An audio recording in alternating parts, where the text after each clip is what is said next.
From Kashmir to Kanyakumari, India is a spellbinding mosaic of cultures, traditions, languages, and an extraordinary mingling civilization. Keeping its age-old culture maintained, today the country is taking huge strides in the path of development.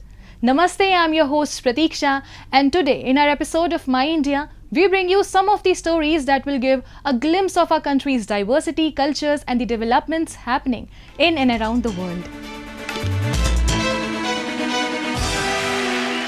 When the IMF called the Indian economy a bright spot in an otherwise dark immediate future for the world economy, it was met with cautious optimism by the decision makers in India. The truth is, India had hunkered down in the immediate aftermath of the headwinds of the global pandemic and had chartered an economic course for the country, which had the best facets of cautious fiscal prudence. India is now reaping the benefits of her meticulously calibrated decisions in every aspect of the economy. Join us as we discuss how India braved and defeated all challenges to emerge the best economic performer in recent years. What has India done that others haven't in order to reach where it is today? One of the coveted 5 economies of the world, growing at the fastest rate. The most straightforward answer is almost everything. From strategizing long-term economic goals to effectively implementing reforms and measures, and from little tweaks for optimal results to complete overhauling of several frameworks, the brains behind the Indian economy have successfully delivered on both individual aspirations and the nation's progress. If you look at the annual data, as you rightly said, we have grown at 7.2%. The projection was 6.8%. We have again exceeded the projection. That is something very positive. Where are we exceeding? We have done well on exports, but the most important thing that we have done well on is on the gross fixed capital formation. From bringing mom-and-pop stores under the purview of the government, in line with successful efforts towards formalization of the economy, the Modi government took off with an aim to ensure the tax base of the country was widened and the people at the lower economic ladder received enough opportunities for upward financial movement. The formalization of the Indian economy ensured incentives, social security benefits, easy access to credit and financial services to those who complied, and a complete makeover of the business environment of the country. Having navigated the initial phase of hardship where low-income business entities were affected, the long-term impact of government endeavors have started to bear fruit with nearly all businesses across the country contributing to the country's financial system. And while the smaller businesses were tracked and taxed for the larger good of the country, India ensured her big businesses continued to flourish and came up with mechanisms that enabled a fearless business environment. Businesses were deregulated, and excessive bureaucratic measures and red tape were dealt a heavy blow. India has also done away with retrospective tax laws. India has cultivated a favorable environment for investors. India received a record $84.8 billion USD in foreign direct investment, including $7.1 billion in foreign direct investment equity inflows in the fiscal year of 2022. India is also making great efforts to accelerate infrastructure development. From airways to railways and roadways, a swift expansion and upgradation are set to enhance the macroeconomic dividends of the country. This makeover is also projected to significantly reduce India's logistics expenditure from around 16% to 10 to 12% in the coming years. India's digitalization endeavors have also gained global recognition, with an increasing number of countries seeking to emulate her transaction model. The digitalization effort has extended services and incentives to even the most remote individuals and entities.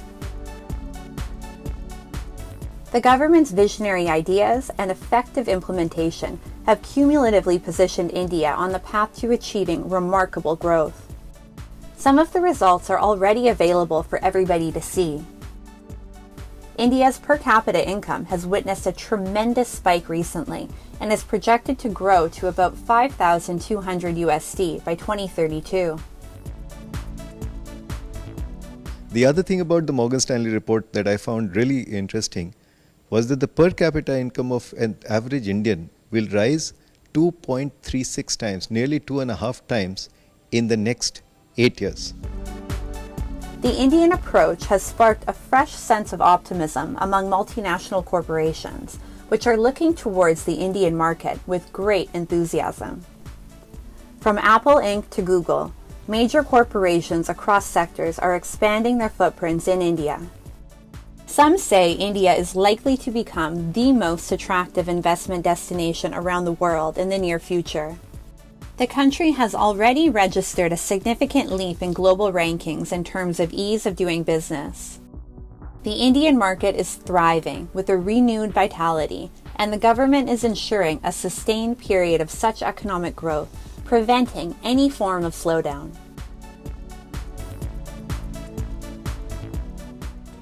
In a diverse and multicultural country like India, Sufism has been cultivating tolerance and harmony among communities for ages. The Dargah of Baba Shah Mina Shah serves as a similar example of the teachings that have inspired people of all faiths to propagate love and harmony. Let's have a look.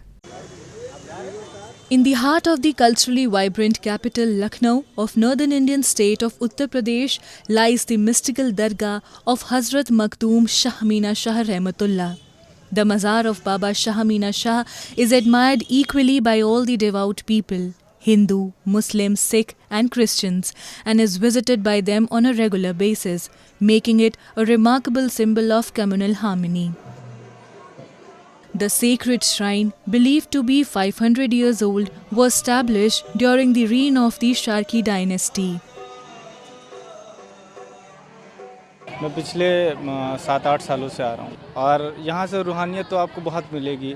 इत्मीनान और सुकून जिनके लिए नहीं है वो यहाँ आके अपना वक्त आधा एक घंटा दें, बैठें आराम से, उनको बहुत सुकून मिलेगा इंशाल्लाह। यहाँ पर एकता का बहुत बड़ा वो मिलता है आपको, क्योंकि यहाँ पर एक धर्म से कोई नहीं आता, यहाँ पर सभी आते हैं।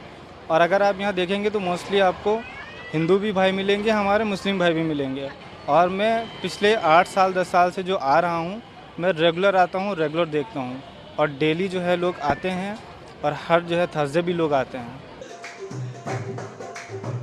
The ancient shrine of Baba Shah Mina Shah, a symbol of religious and cultural harmony, not only fosters the bond between the people associated with different faiths, but also propagates a profound message of an inseparable bond that unites them. Tens of hundreds of devotees from different parts of the country visit the Dargah to pay their respects. It is believed that nobody leaves empty-handed as the holy shrine bestows its blessings upon all. कई मुरादें पूरी हुई, सबसे ज़्यादा मानसिक शांति मिलती है यहाँ के। कोविड में भी आता रहा, लोगों ने मना किया कोविड में मत आइए, तब भी मैं आता रहा। तो बेसिकली हर जगह हर बार मांगने नहीं आता हूँ, ईश्वर का शुक्र अदा करने भी आता हूँ। कितनी बार आता ज़रूर हूँ, जैसे माँ बाप के पास जाते हैं, हर बार मांगने नहीं जाते हैं। मुरादें भी पूरी हुई हैं, कोविड में स्वस्थ हूँ, सब लोग हैं, इससे बड़ी मुराद क्या पूरी होगी। Apart from being a place to pursue spiritualism, various other events like langars and qawwalis are organized occasionally, which are vigorously participated in by the devotees coming there. The musical events uplift everybody's spirit and breathe a sense of joy into weary souls. They also resonate with the hearts of the onlookers. लगभग दरगाह को 550 साल से ज़्यादा का वक्त हो गया है और ये दरगाह मुग़लों से भी पुरानी दरगाह है। जब शर्की डायनेस्टी हुआ करती थी, जो अवध को रूल करती थी, तब की दरगाह है, तब के बुज़ुर्ग हज़रत मखदूम शाह मिना शाह रहमतुल्लाह अलैह। सूफियाए किराम की जो मोहब्बत और जो पैगाम है, वो उससे तो सभी लोग मुतासिर होते हैं, चाहे हिंदू हों, मुसलमान हों, ईसाई हों, सिख हों, क्योंकि यहाँ पे एक बहुत बड़ा मेडिकल कॉलेज है, किंग जॉर्ज मेडिकल यूनिवर्सिटी है। तो जो लोग परेशान होते हैं, जो लोग अपने अक़ीदतमंद या जो एडमिट होते हैं उनको लेकर आते हैं, तो उन लोग के लिए लंगर का एहतमाम किया जाता है। वो लोग दुआएं मांगते हैं, नमाज़ पढ़ते हैं और बहुत ज़्यादा तादाद में मखदूम शाह मिना साहब रहमतुल्लाह अलैह से दुआ के लिए आते हैं। Sufism, through its mystical teachings, have enlightened and encouraged the world to propagate love and harmony among all communities, the enduring essence every society always needed and needs for its well-being. And now a roundup of some of the major stories that made news recently. India's space agency launched a rocket from the country's main spaceport in the southern state of Andhra Pradesh that sent a spacecraft into orbit and toward a planned landing next month on the lunar south pole, an unprecedented feat that would advance India's position as a major space power. About 16 minutes later, ISRO's Mission Control announced that rocket had succeeded in putting the Chandrayaan-3 lander into an Earth orbit that will send it looping toward a moon landing next month. If the mission succeeds, India would join a group of 3 other countries that have managed a controlled lunar landing, including the United States, the former Soviet Union, and China. The Chandrayaan-3 spacecraft would also be the first to land at the lunar south pole, an area of special interest for space agencies and private space companies because of the presence of water ice that could support a future space station.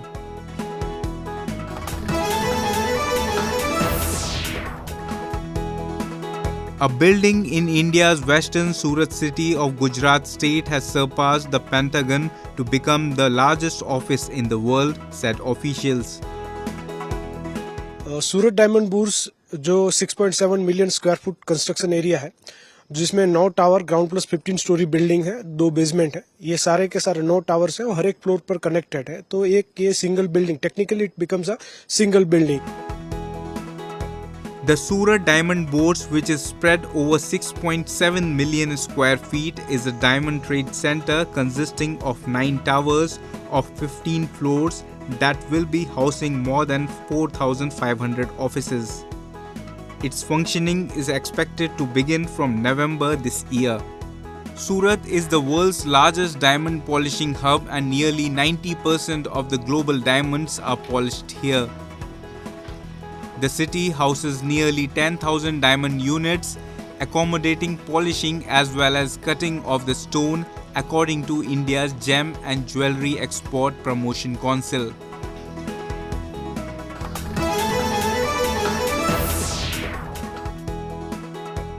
India's Tata Group will build an electric vehicle battery plant in Britain to supply its Jaguar Land Rover factories, delivering a major boost for a car industry in need of domestic battery production to help secure its future. Well, we're having discussions with lots of companies and we're in competition with countries all over the world for these big investments. So obviously those discussions are commercially sensitive. Under the plan announced by the government and Tata, the company will build its first gigafactory outside of India in Britain with an investment of £4 billion, creating up to 4,000 jobs and producing an initial output of 40 gigawatt hours. The BBC said the government would provide subsidies worth hundreds of millions of pounds to Tata. Britain has lagged European rivals in building electric vehicle battery gigafactories, with more than 30 planned or under construction across the European Union. Britain currently has one small Nissan plant and another in the works.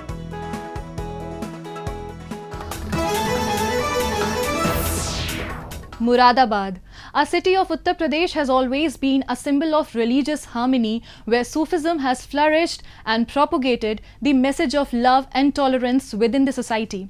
The centuries-old Dargah of Sufi Saint Shah Mukammal Sahib is a testament to the living example of Ganga jamuni tehzeeb of our country. Today in our show, we take you to the holy shrine of Baba Shah Mukammal Sahib and witness how the holy shrine has not just been instrumental in cultivating an environment of brotherhood, but a lot more than that. Have a look. For centuries, the tombs and dargahs have served as popular pilgrimage destinations for both Hindus and Muslims. The key teachings of Sufism has always endeavored to uphold unity and togetherness among the various communities, and this practice endures even today. The centuries-old mazar of Shah Mukammal Sahib in the Muradabad district of Uttar Pradesh is a shining example of communal harmony. Each day, thousands of people cutting across religion flock to Dargah to bow their heads and offer chadars. The Dargah of Baba Shah Mukammal is also believed to have played a pivotal role during India's struggle for independence. मैं बहुत ज़माने से दरगाह में और ये हज़रत शाह मुकम्मल साहब रहमतुल्लाह अलैह के मज़ार है और यहाँ वो मुरादें पूरी होती हैं जो कहीं हिंदुस्तान में नहीं होती। क्योंकि आपका नाम ही मुकम्मल है तो इसलिए मैं तो एक बचपन से यहाँ हूँ। सर्व समाज के लोग आते हैं यहाँ, ना किसी के साथ नीच है, ना ऊँच है, ना जाति है, ना धर्म है। जो सरकार के मानने वाले हैं, जो बाबा के मानने वाले हैं, वो बाबा के दरबार में आते हैं और बाबा के दरबार से फैज़याब होते हैं। People often come to these shrines seeking solace, escaping the hustle and bustle of daily life to establish a connection with the inner selves. The Dargah of the Sufisaint has always been a driving force behind the unity of the Hindus and Muslims in the region. They also say that the Dargah motivated them to join forces in the country's prolonged battle for independence. जी मैं यहाँ सन 2002 से आ रहा हूँ और हज़रत शाह मुकल्लम साहब ही हैं, ख्वाजा गरीब नवाज रहमतुल्लाह अलैह के यहाँ से हमारा आए हैं शाह मुकल्लम साहब। और यहाँ सब हिंदू और मुस्लिम सब आते हैं और यहाँ एक भाईचारा, अच्छे प्यार मोहब्बत और अखलाक के साथ यहाँ आते हैं। और यहाँ के जो हमारे कमेटी के लोग हैं बहुत अच्छी खिदमत करते हैं और यहाँ पर जो भी लोग अपनी तमन्नाएं लेकर आते हैं तो वो सारी परेशानियों से मुक्ति हो जाते हैं और उनकी परेशानियां हल हो जाती हैं। The holy shrine of Baba becomes a happy place for music enthusiasts every Thursday as a number of them gather at the Dargah to entertain the devotees with their captivating Qawwali performances. People in turn come in large numbers to enjoy these festivities and pay tribute to the shrine. सभी की मुरादें पूरी की जाती हैं यहाँ पर इंशाल्लाह पूरी होती है। बहुत बड़े बुजुर्ग हैं शाह मुकम्मल साहब, बहुत पुराने बुजुर्ग हैं, सबको सुनते हैं, सबकी बहुत बड़ी अच्छी है। The beautiful and inspiring tradition of Sufism has a lot to offer through its literature, poetry and songs. For ages, it has propagated love and harmony in society, which is getting passed on even today. And now we bring you a few short stories about the recent developments and happenings from around the world in our section of World in Focus.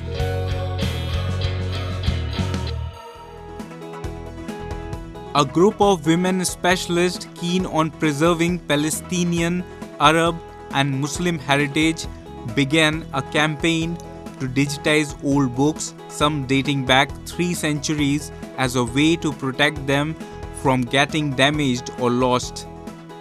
After the decision of digitizing a book is made, which is usually based on its historic importance, the team would begin the process of cleaning and restoring the book, and thus advance to creating a metadata file and digital images using a newly imported scanner device.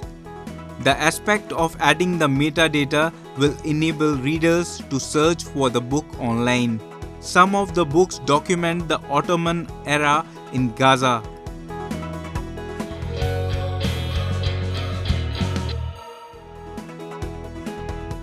An opera about the penultimate ruler of Mexico, Tenochtitlan, sung in Nahuatl, pleased audience in Mexico City. The play is a multidisciplinary show with dialogue in classical Nahuatl language. The play is a multidisciplinary show with dialogue in classical Nahuatl language and features more than 150 performers, including singers, musicians, and dancers. Quetzalcoatl belonged to a ruling Mexica family and was the brother of the emperor of the Mexica Empire, Moctezuma Cocoyotzin. When Spaniards arrived, he ruled the region of the Iztapalapa, one of the most important cities in the area.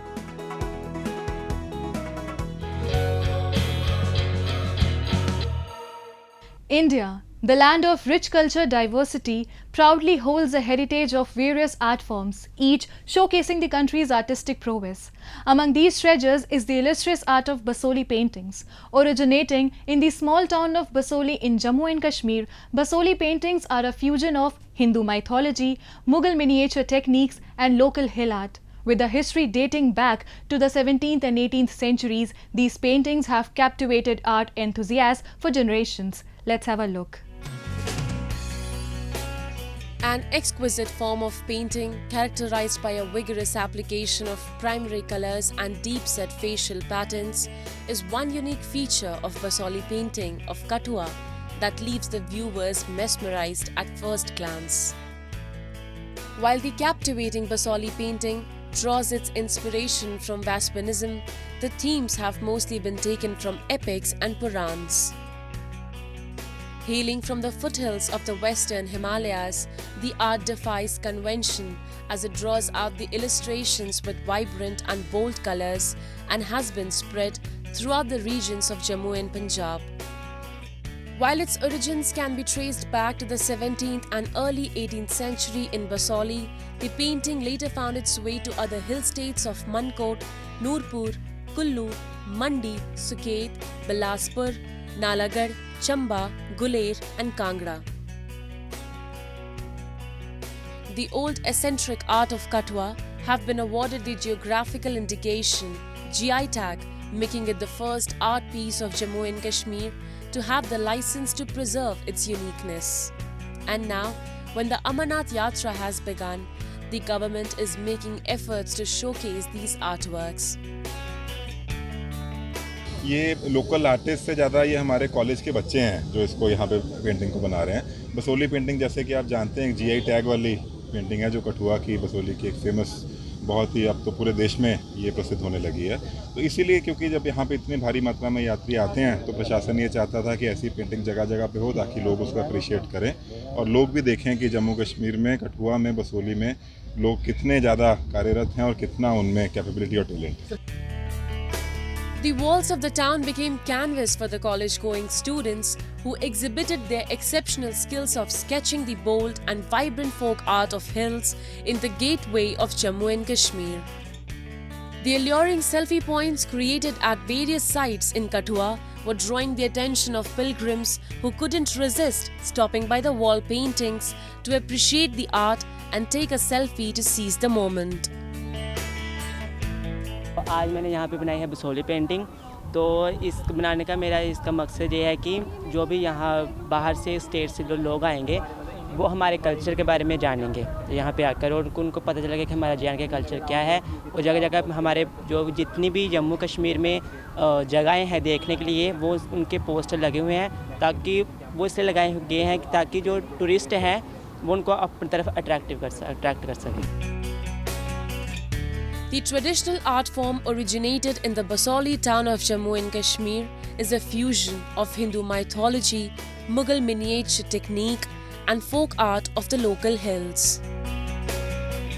The intricate form of miniature art requires a special type of stone color exported from Jaipur and paint brushes made out of the long hairs from the squirrel tails. These materials are essential for creating the fine details that are the key characteristics of this art form. ये हमारी बहुत ही पुरानी form है painting की। इसमें बहुत से rules and regulations होते हैं इसको बनाने के लिए और इसे हम मिनिएचर पेंटिंग भी कहते हैं।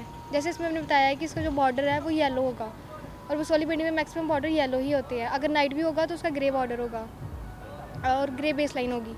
इसमें बताते हैं कि इसमें इसको बनाने के लिए ना स्टोन कलर्स का यूज़ किया जाता है, स्टोन कलर्स जो कि जयपुर से मिलते हैं। The Basohli painting of Kathua is merely a glimpse of India's culturally rich and diverse art and craft. Round the corner, one can find ample examples of such wonders which would bewitch you with their old charm. That's all we have for you this week. Your comments and suggestions are important to us. Do give us your feedback on myindia@anin.com. I'm your host Pratiksha, and it's a goodbye from the entire production team.